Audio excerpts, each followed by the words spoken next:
My name is Christiana, and this is Aisha, and we put together this project for the Nuremberg trials. The Nuremberg trials were between 1945 and 1949. They consisted of a series of 13 trials carried out in Nuremberg, Germany, to charge people for crimes committed in the Holocaust. So, who you may ask was charged and brought to trial?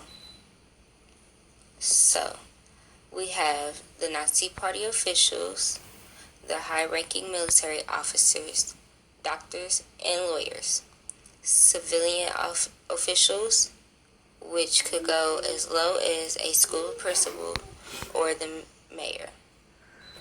Last but definitely not least, there's Hitler, who never made it because he committed suicide with his wife before the trials. His direct reason remains unknown, but people have come to the conclusion that he just couldn't face defeat.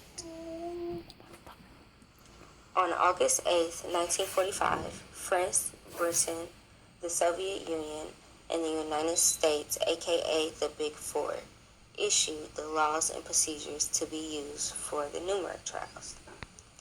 They divided everything up into 3 categories. Crime against peace, which was partaking in any planning, preparing, starting, or waging war of aggression or wars in violation of international agreement. Then we have crimes against humanity, which was the murder, enslavement, or deportation of civilians, or it was the prosecution of people on the political, religious, or racial grounds.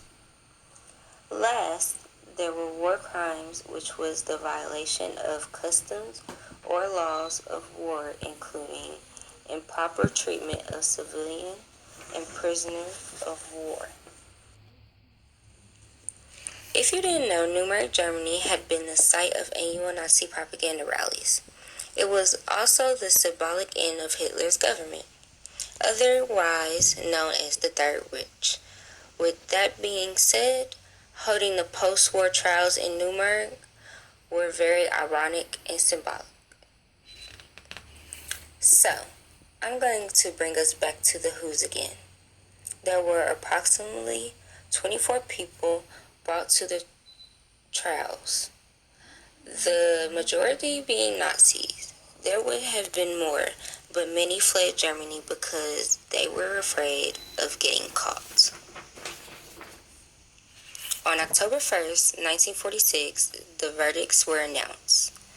Death penalty was given to 12 of them. 3 were given life in prison, and only 4 received a 10 to 20-year sentence in prison. The rest of the 24 are unknown.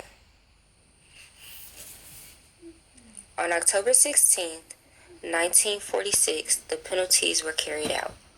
Only 10 death penalties were followed through, with 1 man committing suicide before he was to be executed, while the others remain missing.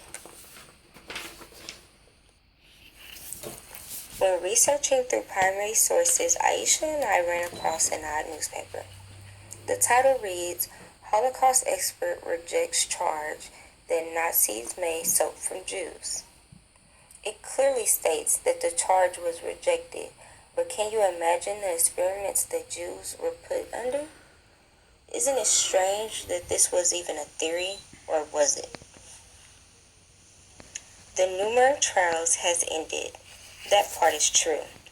But the lives lost in the Holocaust will always be remembered. The Holocaust is something that will be taught on for a long time. So something like this that never happened again. History will repeat itself if we forget it.